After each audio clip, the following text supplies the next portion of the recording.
अब हम पढ़ेंगे क्लास सेकंड की हिंदी बुक और जिसका नाम है हमारी बुक का रिमझिम। आज इसका हम 5th चैप्टर लेते हैं यानी कि 5वां पार्ट, और हमारे पार्ट का नाम है दोस्त की मदद। अब हम इस चैप्टर को पढ़ेंगे। किसी तालाब में एक कछुआ रहता था। तालाब के पास माद बोलते हैं हम घर को।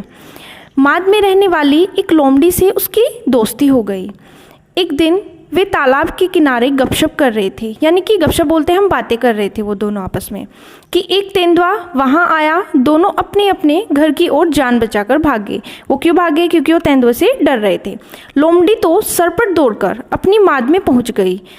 जो लोमड़ी होती है वो एकदम से जाती है भाग के और अपने घर में पहुँच जाती है, पर कछुआ अपनी धीमी चाल के कारण तालाब तक नहीं पहुँच सका। वो जो कछुआ होता है वो धीरे धीरे चलता है ना। तेंदुआ एक छलांग में उस तक पहुंच गया, और जो तेंदुआ होता है वो एक छलांग लगाता है और एकदम से कछुए के पास पहुंच जाता है। कछुए को कहीं छिपने का मौका न मिला। तेंदुए ने कछुए को मुंह में पकड़ा और उसे खाने के लिए एक पेड़ के नीचे चला गया, लेकिन दांतों और नाखूनों का पूरा जोर लगाने पर भी कछुए के सख्त खोल पर खरोंच तक ना आई, क्योंकि जो कछुए का जो खोल होता है वो बहुत ज़्यादा क्या होता है, सख्त होता है, इसलिए उसके जो खोल होता है उस पर खरोंच तक ना आई थी जब तेंदुए ने उसको जकड़ कर पकड़ा था। लोमड़ी अपनी माद से यह सब देख रही थी, और जो लोमड़ी होती है वो अपने घर से झांक झांक कर सब कुछ देख रही थी कि कछुए के साथ क्या कर रहा है तेंदुआ। उसने कछुए को बचाने की तरकीब सोची। उसने माद से झांककर बाहर देखा और भोलेपन के साथ बोली, तेंदुए जी, कछुए के खोल को तोड़ने का मैं एक आसान तरीका बताती हूँ। इसे पानी में फेंक दो। फिर जो लोमड़ी होती है वो कछुए की दोस्त होती है, तो उसे बचाने का एक आइडिया आता है उसके दिमाग में, तो उसे वो एकदम बाहर आती है और तेंदुए को बोलती है, थोड़ी देर में पानी से इसका खोल नरम हो जाएगा, चाहो तो आजमा कर देख लो। यानी कि उसकी एक चाल थी ऐसा करने की। तेंदुए ने कहा, ठीक है, अभी देख लेता हूँ। यह कहकर उसने कछुए को पानी में फेंक दिया। बस फिर क्या था, गया कछुआ पानी में, क्योंकि जब कछुआ पानी में चला जाता है वो उसे कोई पकड़ भी नहीं सकता पानी से, तो जो तेंदुआ होता है उसका वो पागल बना देती है, उसका बेवकूफ़ बना देती है। अब हम देखते हैं इसके प्रश्न उत्तर को। कहानी से लोमड़ी ने कछुए को बचाने का क्या उपाय सोचा? क्या उपाय सोचा था उसने? अभी हमने पाठ में पढ़ा कि वो उसका जो तेंदुआ होता है उसे बोलती है कि इसे पानी में फेंक दो, ताकि वो ऐसा इसलिए बोलती है क्योंकि जो उसका दोस्त होता है कछुआ वो बच जाए। तेंदुए ने, दूसरा प्रश्न है हमारा, तेंदुए ने क्या मूर्खता की? जो तेंदुआ होता है उसने सबसे बड़ी मूर्खता तो यह की कि वो जो लोमड़ी की वो बातों में आ गया और उसने उसको पानी में जाने दिया, और इसलिए जो कछुआ होता है वो बच जाता है। ये हमारा तीसरा प्रश्न है, तेंदुए की इस मूर्खता से कछुए को क्या फ़ायदा हुआ? तेंदुए ने जो मूर्खता की थी, उसे पानी में जाने दिया था, तो कछुए को उसका क्या फ़ायदा हुआ था? क्योंकि वो बच गया था, नहीं तो उसे तेंदुआ खा जाता।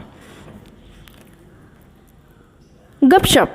जब तेंदुआ आया तब कछुआ और लोमड़ी गपशप कर रहे थे, यानी कि बातें कर रहे थे। सोचो वे क्या बातें कर रहे होंगे। यह तुम अपने दोस्त के साथ मिलकर सोचो। सोची गई गपशप पर तुम भी नाटक भी कर सकते हो।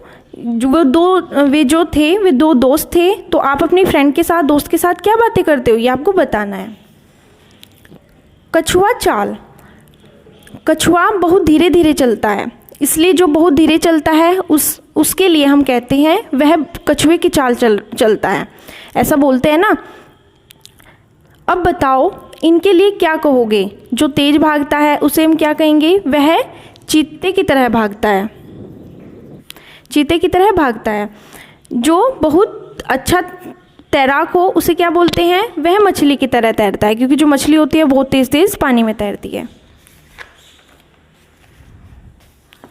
तुम्हारी समझ से जब तेंदुए ने कछुए को पकड़ा तब वह क्या सोच रहा होगा? उसने उस समय किसे याद किया होगा? जब तेंदुए ने कछुए को पकड़ा था तो उसके मन में कैसे विचार आएंगे? वो कैसे खुश हो रहा होगा?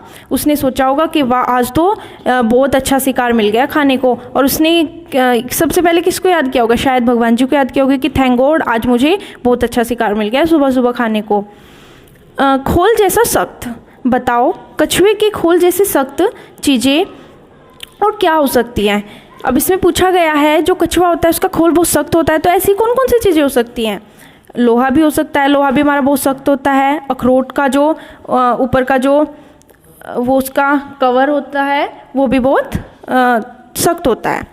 लोमड़ी ने तेंदुए को कछुए का खोल तोड़ने का आसान तरीका बताया था। क्या तुम नारियल को तोड़ने का आसान तरीका सुझा सकते हो? जैसे उसने तेंदुए को कछुए का खोल तोड़ने के लिए आसान तरीका बताया था, तो जैसे नारियल तोड़ते हैं, क्या बच्चों आपको पता है कि नारियल को हम आसान तरीके से कैसे तोड़ सकते हैं? ये आप बताओगे। एक से अनेक। एक कछुआ पानी से बाहर निकल आया, 3 कछुए पानी से बाहर निकल आए, तो इस प्रकार से हमें बताना है। अब नीचे दिए शब्दों को बदल कर लिखो। 1 कपड़ा, 1 रुपया, 1 खंबा, 1 पौधा, 1 पतीला, 1 संतरा। तो ऐसे इन शब्दों से हमें अनेक शब्द बनाने हैं। जैसे 1 कपड़ा 3 कपड़े, 1 रुपया 15 रुपये, 1 खंबा 4 खंबे, 1 पौधा 8 पौधे, 1 पतीला 2 पतीले, 1 संतरा 10 संतरे। इस प्रकार से ही इसी तरीके से आपको भी अपनी बुक फिल करनी है जैसे मैंने आपको बताई। किसकी चाल? बताओ ऐसे कौन कौन चलता है? फुदक फुदक कर कौन चलता है बच्चों? मैंने गौरैया, मैना लिखा है, और जो और भी बहुत से ऐसे होते हैं जो फुदक फुदक कर चलते हैं, आपको इनका नाम लिखना है। चौकड़ी भरकर घोड़ा, हिरन, छलांग लगाकर कुत्ता, बिल्ली, क्योंकि कुत्ता भी बहुत तेज छलांग लगाता है और बिल्ली भी लगाती है, और आपको लगता है कि ये भी छलांग लगाते हैं, आपको उनका नाम लिखना है। रेंग रेंग कर कौन चलता है? सांप, जोंक। मुलायम, नरम। लोमड़ी ने तेंदुए को बताया था कि पानी में फेंकने से कछुए का खोल मुलायम हो जाएगा। नीचे लिखी चीज़ों में से कौन कौन सी चीज़ें पानी में फेंकने से मुलायम हो जाएंगी? सही जगह पर लिखो। ये आपको कुछ शब्द दिए गए हैं, जैसे कागज़, लकड़ी, गिलास, रोटी, बिस्किट, प्लेट, पत्ता, मोम, रुई, पापड़। तो हमें बताना है कि कौन सी ऐसी चीज़ें हैं जो पानी में गिरने से मुलायम हो जाती हैं और कौन सी मुलायम नहीं होंगी। तो मुलायम हो जाएंगी, मुलायम नहीं होंगी। जो मुलायम हो जाएंगी वो हमें यहाँ लिखनी है, और जो पानी में डालने से मुलायम नहीं होंगी वो हमें यहाँ लिखनी है। तो जो कागज़ है हमारा, वो अगर हम पानी में डालेंगे तो आसानी से मुलायम हो सकता है। रोटी भी अगर हम पानी में डालेंगे तो आसानी से मुलायम हो सकती है, और जैसे बिस्किट भी हो सकता है। रुई, पापड़, रुई भी बहुत ज़्यादा सॉफ्ट हो जाएगी पानी में डालने से। तो जो मुलायम हो जाएंगी वो हमने यहाँ लिखी है। और जैसे प्लेट, लकड़ी, पत्ता, मोम, गिलास, ये जो शब्द हैं ये हमने यहाँ लिखे हैं क्योंकि ये मुलायम नहीं होंगे। तो इसी प्रकार से मैंने आपको ये बुक फिल कराई, ये चैप्टर पढ़ाया। हमारा जो 5th चैप्टर है वो कंप्लीट होता है। धन्यवाद।